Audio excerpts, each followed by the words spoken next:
Mais uma vez, boa noite a todos os presentes, todos os irmãos presentes. Não tivemos muitas oportunidades, ainda de estarmos reunidos com os irmãos, compartilhando, aprendendo também juntamente com os irmãos a respeito deste tema, do tema da Páscoa, que eu tenho certeza que tem sido algo maravilhoso, grandioso, porque é um tema que basicamente ele reflete a nossa vida com Deus, a nossa vida transformada, que nós podemos alcançar, que nós podemos descansar, que nós podemos, como podemos dizer de uma forma bem geral, toda a nossa esperança, ela está resumida a este tópico. Ela está resumida a este processo, a esta questão pelo qual Cristo ele já fez, pelo qual Cristo ele já executou. E assim, temos visto já alguns temas, foram repassados já a respeito do início, da Páscoa cristã, O nosso irmão Vitório ele falou na parte histórica. Já foi falado também hoje pela manhã a vida e o ministério do Senhor Jesus Cristo antes da morte, e também foi até o momento os temas que já foram comentados, a origem da Páscoa cristã e a vida e o ministério do nosso Senhor Jesus Cristo. E o que os irmãos têm aprendido, o que os irmãos têm algo para poder comentar, porque nós então vamos estar falando hoje sobre o Cordeiro da Páscoa, não da Páscoa judaica. Eu creio que o Cordeiro da Páscoa judaica, o Vitório já deve ter explicado muito bem. E agora eu quero saber se os irmãos aprenderam também bem com ele, Como é que é esse Cordeiro lá da Páscoa judaica? Quem esteve presente aqui na escola dominical semana passada?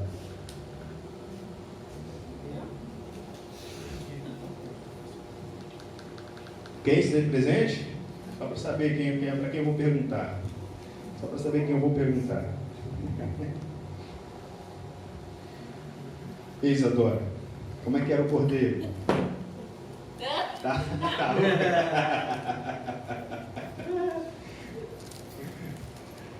Como foi falado a respeito, como é que era? Fazer uma breve revisão da Páscoa judaica, Ela foi descrita ali em Hebreus capítulo 12. Êxodo capítulo 12. Antes do povo ali ser liberto, então Deus ele vem até Moisés e então ele traz algumas informações. Irmãos, o que estava para acontecer ali naquele momento? O povo ele estava cativo, estava escravo, já tinham se passado 9 pragas, e o que estava então para acontecer logo ali? A 10ª praga. E essa 10ª praga era o quê? A morte dos primogênitos. Morte. Bem específico, morte dos primogênitos, mas podemos dizer também que estava para acontecer a morte. E esta morte, ela estava destinada somente para os egípcios? Seria uma morte geral, se não fosse o sangue do cordeiro. Seria uma morte geral, se não fosse o sangue do cordeiro. É algo que eu já tenho repetido, acho que os irmãos já devem ter me ouvido falar, e eu torno a falar. Lá em Hebreus 12, o Senhor Deus ele ainda fala, olha, quando vocês fizerem esse ritual da Páscoa, para quando os vossos filhos perguntarem o que vocês vão responder, nós estamos celebrando porque o Senhor Deus passou aqui e nos poupou. Ele nos poupou. Porque se fosse um israelita ali, alguém do povo judeu ali, que esquecesse de passar o sangue nas portas, o que ia acontecer com eles? A morte. Morreria. O primogênito deles morreria. Então, de uma forma uma revisão daquilo que aconteceu, Então, a gente está observando de que a morte estava sobre todos. Sobre todos que estavam ali naquele local, a morte estava sobre todos. Às vezes nós sempre imaginamos, não, a morte estava só sobre os egípcios, Estava só somente para o mundo ali. Mas na verdade, a morte estava sobre todos. E essa morte, ela veio por meio da justiça de Deus. Essa morte ela veio por meio da justiça de Deus. Então, um sangue de um inocente salvou o povo. Quem era esse inocente ali naquele lugar, naquele momento? Cordeiro da Páscoa. É o Cordeiro da Páscoa. E esse Cordeiro, ele deveria ser? Macho. Um macho? 1 ano. 1 ano, sem defeito, sem nenhuma mancha, sem nada. Então tinha que ser um macho por 1 ano, de 1 ano, sem nenhum defeito e sem nada. Então eu acho que deu para a gente fixar bem, né? Como é que era o processo da Páscoa e quem era este inocente que assumiu, que livrou, né, o povo ali daquela condenação. Mas por que nós estamos falando sobre isso? Porque hoje nós comemoramos uma outra Páscoa, a Páscoa cristã, pelo qual também, da mesma forma, a morte, ela paira sobre todos nós. Ela não há uma distinção. A morte, ela está sobre toda a humanidade. Por quê? Porque todos pecaram. Romanos 3:23, porque todos pecaram e separados estão da glória de Deus. Então, quando a gente olha então para a nossa vida, mesmo eu não sendo um israelita, mesmo eu não sendo do povo judeu, nós temos uma Páscoa a comemorar, que não depende necessariamente de um dia específico, mas que ela é viva e presente no nosso dia a dia. E da mesma forma como a morte ela pairou sobre todos ali, e da mesma forma também que um sangue de um inocente salvou o povo, assim nós também podemos gozar então do sangue do nosso Cordeiro Pascual, que é o nosso Senhor Jesus Cristo. Então nós vamos comentar um pouco sobre o Cordeiro da Páscoa cristã, mas antes, acima de tudo isso, nós queremos comentar também sobre a sua divindade e humanidade. E nós vamos procurar entender sobre o porquê. Será que vocês já pararam para pensar por que Cristo precisava, não é nem uma sugestão, mas ele tinha que vir como homem e como Deus. Ele não poderia vir somente homem, ele não poderia vir somente Deus, mas ele precisava vir como homem e Deus. E nós vamos então comentar um pouco sobre isso. Então, como nós já apresentamos, nós já conhecemos, já bem conhecemos, né, o próprio João Batista, no Evangelho de João 1, versículo 29, vamos ler rapidamente, bastante conhecido por nós, né? Ali é o primeiro momento, né, que para as pessoas, para o mundo, a humanidade ali presente, é o primeiro momento em que Jesus Cristo ele é anunciado publicamente, de forma pública, como o Cordeiro Pascual, como o Cordeiro responsável pela salvação de todo o mundo. Evangelho de João, capítulo 1, versículo 29.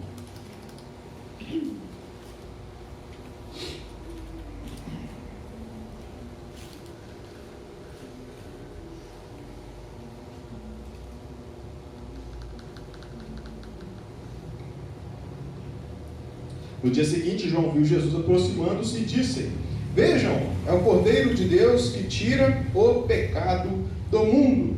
Então aqui Cristo sendo anunciado publicamente como a figura de um Cordeiro. E é claro que essa não foi a primeira vez, né? Porque aqui foi a primeira vez, talvez de forma pública, visível para todos. Mas Cristo já havia sido anunciado de forma profética.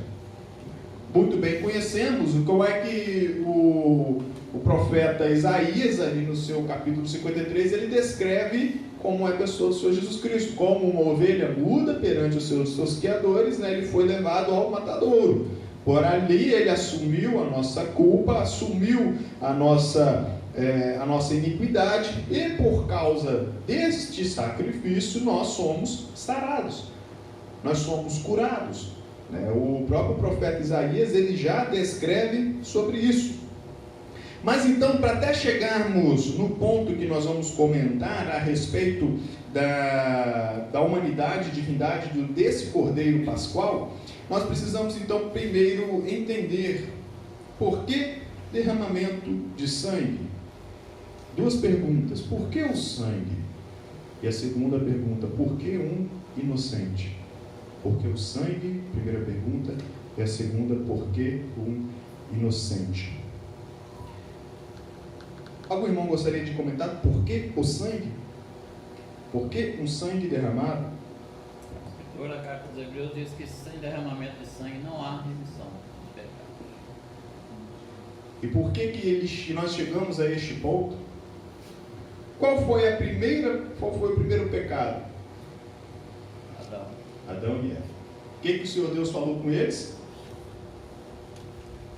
Antes deles pecarem, desta árvore, vocês podem comer de tudo, dessa árvore não comereis, porque no dia que comer, certamente morrerás. Então, por que o derramamento de sangue? Por conta do pecado. O apóstolo Paulo, em Romanos 6, 23, o que ele fala? O salário do pecado é a morte. Deus, lá no começo, ele já avisou, falou assim: olha, gente, no partir do momento que vocês pecarem, então vocês vão morrer. A condição do pecado, como o Paulo ele cita em Romanos 6, 23, quando ele fala o salário do pecado, a gente já comentou isso outras vezes, mas vamos fazer de novo essa ilustração, né? Quando o Valério lá está trabalhando duro, lá no final do mês, ele quer receber o seu salário. Por quê? Porque você merece. É aquilo que você merece. Porque você trabalhou para isso. Então, quando nós falamos de salário, salário é aquilo que eu trabalhei para receber. Quando Paulo ele faz essa analogia muito bem feita, quando ele fala assim: olha, então o salário do pecado é o quê? É a morte. O seu pagamento por causa do pecado é a morte. Então, se você tem pecado, a única forma de você pagar ele, o que você merece é o quê? É a morte. Então, a gente vai entendendo sobre a primeira questão, do porquê o sangue. Por que um derramar de sangue? Porque não existe como eu pagar o meu pecado se não for por meio da morte. E aí vem, né, o versículo que o nosso irmão Barnabé citou, né, em Hebreus 9, 22, porque sem derramamento de sangue não existe remissão de pecados, não existe absolvição. Em outras versões, né, igual um juiz, ele absolve a sentença, né, ele limpa a sentença, ele simplesmente anula a sentença que está ali. Então, sem derramamento de sangue, não existe a absolvição do pecado, não existe esse pagamento deste pecado. Então, nós passamos pelo primeiro ponto, né, sobre o porquê o sangue. Agora vamos para o segundo, e esse talvez ele fica um pouco mais intrínseco, né? Talvez nós não vamos ler ele diretamente, mas talvez só para a gente refletir. O segundo é: por que um inocente? Por que um inocente? Se a gente parar para poder entender, se fosse para utilizar, vamos só fazer ponderações. Se for para poder utilizar o sangue de um culpado, teoricamente a morte do culpado pagou somente os pecados de quem? Dele mesmo. Porque ele já é culpado. Então, se o sangue de um culpado foi derramado, ele só pagou os pecados dele mesmo. Ele está pagando aquilo que ele mesmo merece. Ele não consegue justificar uma outra pessoa porque ele mesmo já é culpado. Poderia, Vitória, um cordeirinho pecar? Um animal pecar? Não. Então, sempre que era feito um sacrifício de um cordeirinho, teoricamente estava sendo feito o sacrifício de um inocente, de alguém que não tinha, entre aspas, nada a ver com o pecado, nada a ver com a história, mas ele foi morto ali. Então, sempre havia o sangue de um inocente derramado, no caso ali do animal, do cordeirinho. Mas só que essa forma, então a gente já vai entendendo do porquê o inocente, né? Primeiro entendemos o porquê, a necessidade do derramamento de sangue por causa do pecado, porque é uma consequência do pecado que Deus já havia falado com Adão e Eva lá no passado, lá no Jardim do Éden, e que ela se tornou uma maldição sobre nós. Então, por causa do nosso pecado, o que nós deveremos receber é a morte. E aí entra o porquê de um inocente, porque para poder pagar esse pecado em meu lugar, se for para alguém pagar em meu lugar, não pode ser uma pessoa também culpada, porque senão ela só é capaz dela mesma, só é capaz por ela mesma. Só que quando nós falamos de um animal, de que ele não tem condição de pecar, ele não tem tentação, ele não sofre nenhum tipo de tentação, ele não sofre nenhum tipo de pensamentos maus, porque ele é um animal. Por isso que era sempre um inocente, mas ele era um animal puro que não tem nenhuma condição de também ter algum tipo de pecado. E é por isso então que era sempre um processo incompleto. Podemos dizer, né, que grandes coisas tem eu pegar um animal que não tem condição nenhuma de pecar, a gente já sabe que ele não vai pecar, então é só isso. Está resolvido minha vida, eu posso viver à vontade, já que eu sei que ele nunca vai pecar, então eu já tenho aqui, meu bode expiatório está aqui. Meu bode expiatório é esse camaradinho aqui, já que eu sei que ele nunca vai pecar, então está aqui comigo. Há alguma profundidade nisso? E aí por isso, o que acontece? É um tipo de sacrifício que era repetido várias e várias vezes. Porque é um sacrifício incompleto. Era um sacrifício incompleto. Porque um cordeirinho inocente não está sob a mesma maldição de que nós estamos. Então ele não é capaz de nos livrar da mesma maldição de que eu estou. Ele não é capaz de me livrar da mesma maldição. Ele pode ser até um inocente. Ele pode ser até um animal inocente sem nenhum pecado, até porque é um animal. Mas ele não está debaixo da mesma maldição que eu estou. Se ele não está debaixo da mesma maldição que eu estou, então ele não é um sacrifício eficaz. Não é um sacrifício suficiente. Não é um sacrifício perfeito. Então por isso que nós vamos olhando então para o nosso Cordeiro Pascual, que é nosso Senhor Salvador Jesus Cristo. Porque ele, como nós vamos, pode deixar aberto já, o Yuri, em Hebreus 9, nós vamos percorrer somente os versículos, para a gente ler juntos os versículos de Hebreus 9, vou citar outros versículos, mas pode deixar Hebreus 9, versículo 28, vamos ler outros depois, mas por enquanto só 9, versículo 28. Hebreus capítulo 9, versículo 28.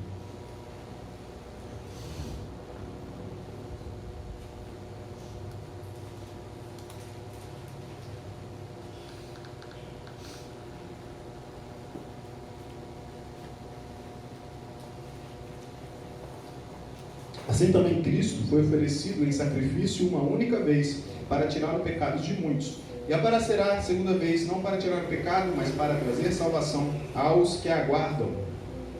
Então Cristo, ele é o nosso sacrifício perfeito. Ele é o nosso sacrifício perfeito. E nós precisamos entender um pouco, então, por quê? Agora que nós vamos entrando na reflexão sobre o nosso Cordeiro Pascual, o Cordeiro que assumiu o nosso lugar e a sua divindade e humanidade, e entender o porquê disso. Então vamos resumindo rapidamente. Entendemos sobre porquê do sangue, por causa do pecado. Desde o passado Deus já tinha avisado, falou assim, se vocês pecarem, vocês certamente morrerão. Então o sangue, o derramamento de sangue é uma consequência do nosso pecado, é o que nós merecemos. E por que de um inocente? Porque um culpado não é capaz de eximir culpa de ninguém, porque ele mesmo é culpado. Então ele tem que eximir da sua própria culpa, não da culpa de outra pessoa. Então, resumindo isso aí, agora nós vamos adentrando no nosso sacrifício completo e perfeito, que é Cristo, porque ele foi oferecido uma única vez. Uma única vez. Eu não poderia pagar o pecado de ninguém, porque eu mesmo tenho os meus débitos. E aí nós vamos agora começar a entender sobre a humanidade e a divindade. Eu, como humano, não tenho condição nenhuma de me oferecer em lugar de alguém, porque eu mesmo tenho meus débitos. Eu mesmo tenho os meus pecados. Então eu não tenho nenhuma condição de me oferecer em lugar de alguém. Nenhum outro homem neste mundo poderia fazer a mesma coisa. E também um ser divino não poderia fazer isso em nosso lugar. Por quê? Porque da mesma forma que nós falamos sobre o cordeirinho, de que ele não está debaixo da mesma maldição que nós, um ser divino também não. Nós precisamos, às vezes, porque nós já estamos acostumados com a cultura pelo qual nós vivemos, né? Uma cultura muito helenística, baseada na cultura grega, romana e tudo por aí vai. Às vezes nós somos acostumados a entender deuses, né, de outras, falar de uma forma bem plural, né, deuses com características muito humanas. Mas, biblicamente, Deus é somente um só. E esse Deus é onipresente, onisciente e onipotente. Esse Deus, ele sabe de todas as coisas. E como Tiago 1, versículo 13, se não me engano, Tiago 1,13, né? Fala assim que Deus não pode ser tentado por ninguém. Deus não pode ser tentado por ninguém. Então Deus, ele não está debaixo da mesma maldição que nós estamos. Então não tem como um ser divino também se oferecer em nosso lugar, porque também não está debaixo da mesma maldição que nós. E até porque também, assim como o cordeirinho, vamos supor, né, como o cordeirinho, por que o sacrifício do cordeirinho a gente está comentando como se fosse perfeito? Porque eu sei que ele nunca haveria de pecar. Aquele cordeirinho nunca pecaria na sua vida inteira, porque é um animal. Um ser divino também nunca pecaria. Deus em si nunca pecaria. Não haveria do porquê ele também se oferecer como Deus, sabendo de que ele nunca estaria debaixo da mesma situação. Então, por isso que Cristo, ele se fez um homem perfeito. Ele se fez como um homem perfeito. Como a gente pode entender um homem perfeito? Em Cristo. Podemos olhar para Cristo e entender Cristo como um homem perfeito. Existe um ditado que a gente fala bastante, que é o seguinte: quer conhecer um homem, dê poder a ele. Se quer conhecer uma pessoa, dê poder a ele. O que esse ditado quer dizer? O que significa isso, Vitória? Quando você fala assim, quer conhecer alguém, então dê poder a ele. O que você acha que significa? Você entregar a ele uma responsabilidade, né? Um cargo, algo de muito valor, e aí ele vai mostrar quem ele realmente é, né? Se ele é uma pessoa com boa ou má índole. E se a gente olhar para a nossa vida, agora vamos então tentar nos imaginar Cristo. Agora ele é homem, mas ele também é Deus.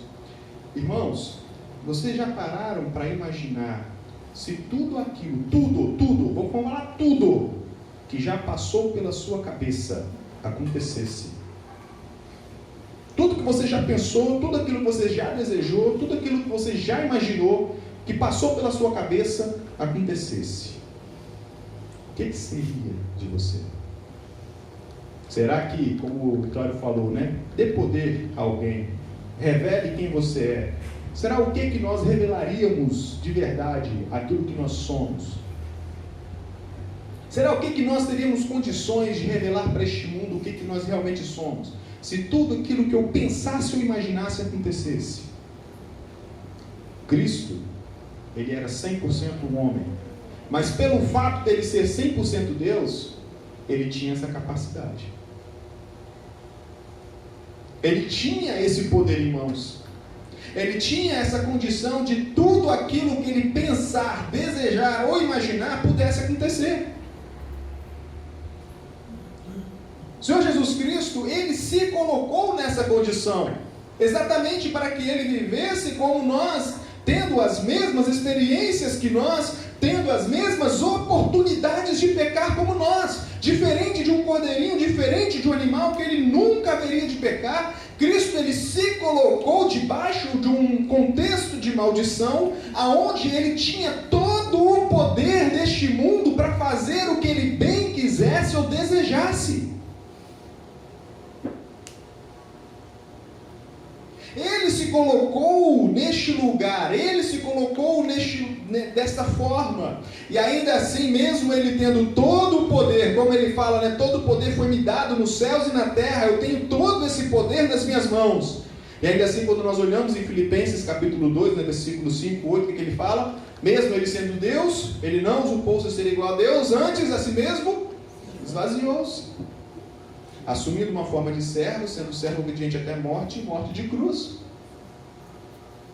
Então a questão de um cordeiro, um ser humano, que ele tem desejos, sentimentos, pensamentos, porque o que fala em Hebreus 4, versículo 15? Pois nós não temos um sumo sacerdote que não seja capaz de compadecer-se das nossas fraquezas, mas nós temos um sacerdote supremo que a nossa semelhança, que ele foi? Tentado em todas as formas. Cristo ele foi tentado, irmãos, em todas as formas. Às vezes imaginamos que a tentação de Cristo foi somente ali com Satanás, mas não foi. Foi durante toda a sua vida, porque Cristo ele viveu como homem. E acima de tudo, mesmo ele vivendo como homem, tudo aquilo que nós somos tentados pelos nossos desejos, pelos nossos pensamentos, pelas nossas angústias, pelas nossas tristezas, tudo isso se passou em Cristo. Ele sofreu de verdade, irmãos. Às vezes nós olhamos para ele sempre com uma forma mais divina, né? Falamos assim, mas como ele era Deus, foi tudo tranquilo. Não foi, porque a gente olha lá no Getsêmani, ele está o quê? Suando gotas de sangue de tanto sofrimento que ele estava passando. Então Cristo, ao ter uma natureza 100% humana, ele se coloca numa condição de que ele tem uma possibilidade, vamos colocar entre aspas, né, de pecar pelo fato dele ser homem. E essa possibilidade é potencializada pelo fato de ele ter todo o poder nas mãos para fazer o que ele bem desejasse. E aí a gente volta no que a gente citou, né? Dê a conhecer o homem, então dê poder nas mãos. Imagina se nós tivéssemos todo esse poder nas mãos para somente pensar acontecer, somente desejar ter.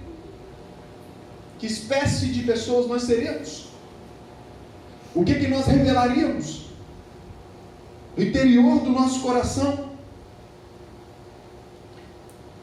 Então por isso que quando nós olhamos para Cristo, nós olhamos para esse sacrifício de Cristo, nós observamos de que Ele é perfeito, Ele é completo, porque o que assumiu no nosso lugar foi um inocente, mas diferente dos cordeirinhos, aquele que assumiu o nosso lugar era alguém que, como nós, também estava, podemos dizer, propício a maldição, pecado.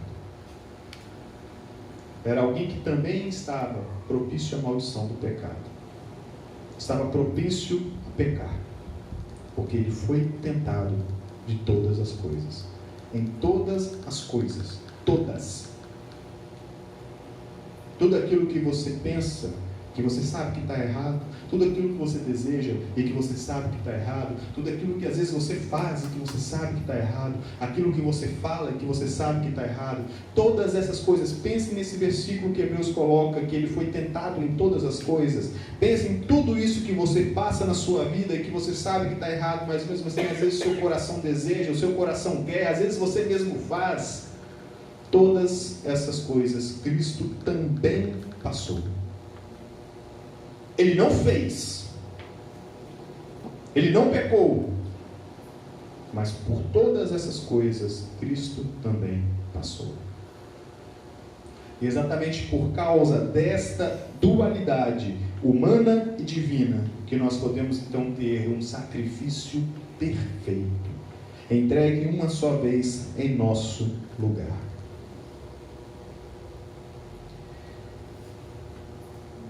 E quando ele se deixa esvaziar, né?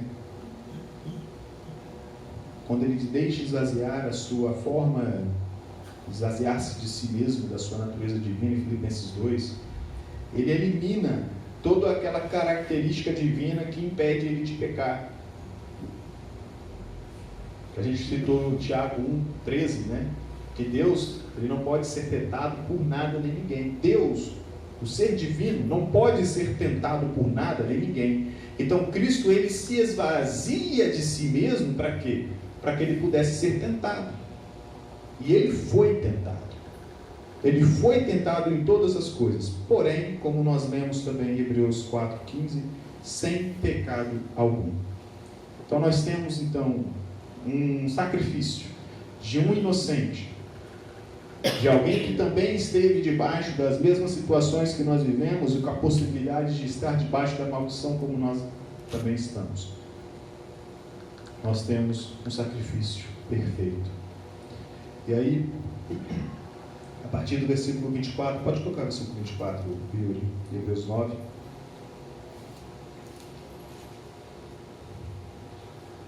Pois Cristo, então, ele não entrou em um santuário feito por homens, uma simples representação do verdadeiro. Ele entrou no próprio céu, para agora se apresentar diante de Deus em nosso favor.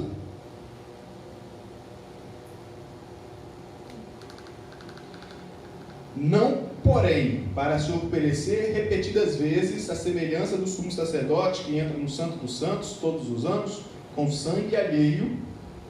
Se assim fosse, Cristo precisaria sofrer muitas vezes, desde o começo do mundo.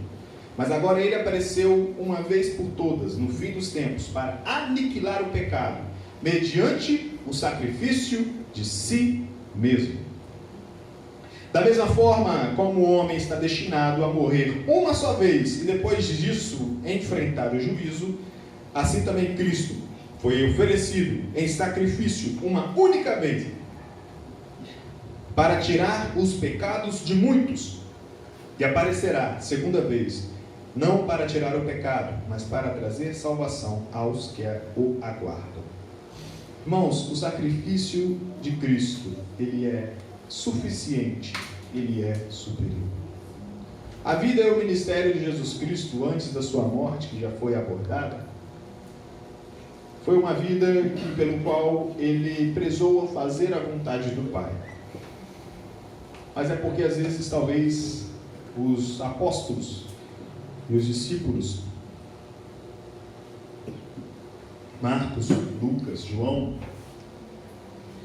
talvez eles não entrem a fundo podemos dizer, na intimidade de Cristo, por aquilo que ele realmente passou e enfrentou. Mas nós precisamos olhar para esse ministério de Cristo antes da sua morte e entender que ele também era homem e que todos os dias estava sendo tentado pela sua natureza humana. E que todos os dias estava sendo tentado pela sua natureza humana, porque ele esvaziou-se de si mesmo. Mas ele foi obediente até a morte e morte de cruz. E exatamente por causa disso, pelo fato de termos um Cordeiro Pascual, 100% homem, mas 100% Deus, nós podemos então gozar de uma Páscoa perfeita. Aquilo que antes era somente figuras, aquilo que antes era somente sombras daquilo que haveria de vir, desde o tabernáculo, desde os próprios sacerdotes, desde o próprio templo, desde tudo aquilo que tinha sido mostrado e apresentado para o povo de Israel, sendo somente figuras, sendo somente representações do divino. Cristo, ele se apresenta como o nosso Cordeiro, não no tabernáculo feito por mãos de homens, mas no céu, diante do Pai. E assim nós então vamos compreendendo e entendendo de que o nosso Cordeiro Pascual, ele é suficiente e ele é superior. Ele é um Cordeiro que é representado, ele é oferecido uma única vez. E somente para podermos realizarmos tudo, isso só é possível porque Cristo, ele precisou assumir sua forma humana, para que em tudo ele pudesse ser tentado, porém sem pecado algum. E assim, diferentemente daqueles cordeirinhos, era alguém que também estava na mesma condição de nós, de ter a tentação do pecado. Ele também viveu. E talvez isso nós possamos estar lembrando dia após dia. Quando às vezes nós estivermos no nosso dia a dia, aquilo que nós fizermos, nossas falhas, os nossos defeitos, talvez parar para pensar que Cristo também teve a mesma tentação que nós. Teve a mesma tentação que você. Teve a mesma tentação que eu também tenho. Dos meus desejos, dos meus pensamentos, daquilo que eu pratico, daquilo que eu faço. Ele teve a mesma tentação. Só que ele foi obediente. E por isso ele é o único que pode assumir o nosso lugar, porque ele não tem nenhuma culpa. Igual a gente comentou no começo, Não tem como um culpado se oferecer no lugar de alguém, porque ele já tem sua própria culpa. Como é que ele vai se oferecer no lugar de alguém? Como é que ele vai se oferecer em pagar em favor de alguém, já que ele tem sua própria culpa? Agora, Cristo é o único que ele pode simplesmente levantar a mão e falar assim: eu assumo o lugar deste aqui.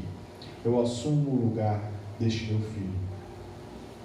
Porque eu realmente, o sangue de um inocente. E assim nós vamos finalizando, fazendo essa breve reflexão, esse breve pensamento, para que nós possamos refletir profundamente sobre isso. Do nosso Cordeiro Pascual. O nosso Cordeiro, que não é simplesmente um animal,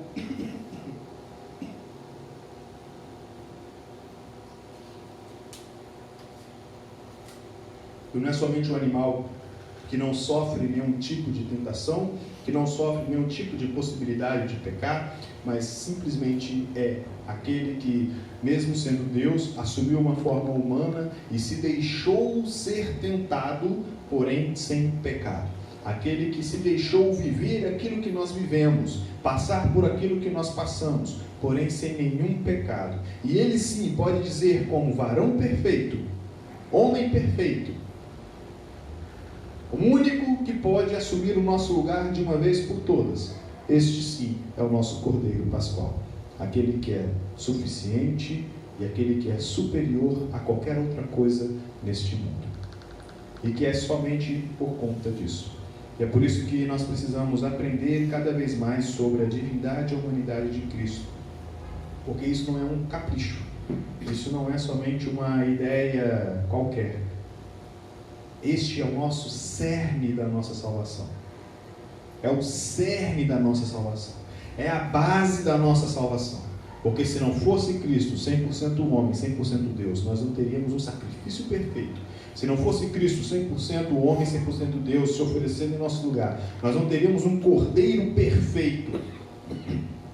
Aí nós precisaríamos recorrer ao que o próprio Hebreus ele cita, né? Se não fosse suficiente, Cristo teria então estar sofrendo, morrendo desde o passado.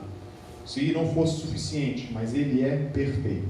E para que essa perfeição acontecesse, precisávamos de que fosse um Cordeiro 100% homem e 100% Deus.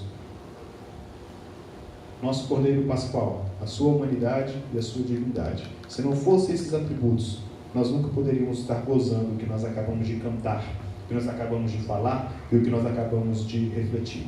A nossa verdadeira esperança firmada em Deus por causa desse sacrifício perfeito, por causa do nosso verdadeiro Cordeiro Pascual. Que Deus assim nos abençoe e que possamos continuar refletindo profundamente na vida do nosso Senhor Jesus Cristo, nunca esquecendo desses dois atributos coexistindo juntos. É interessante a gente nunca esquecer disso.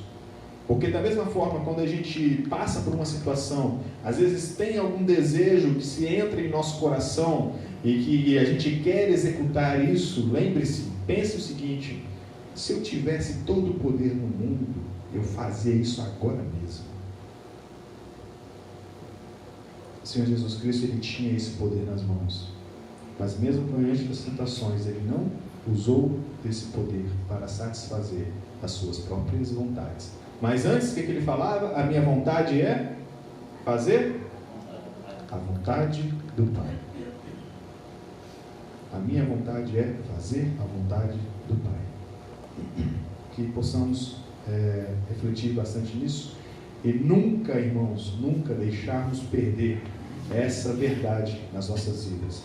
Cristo, 100% homem, 100% Deus, é o nosso perfeito Cordeiro Pascual. Amém.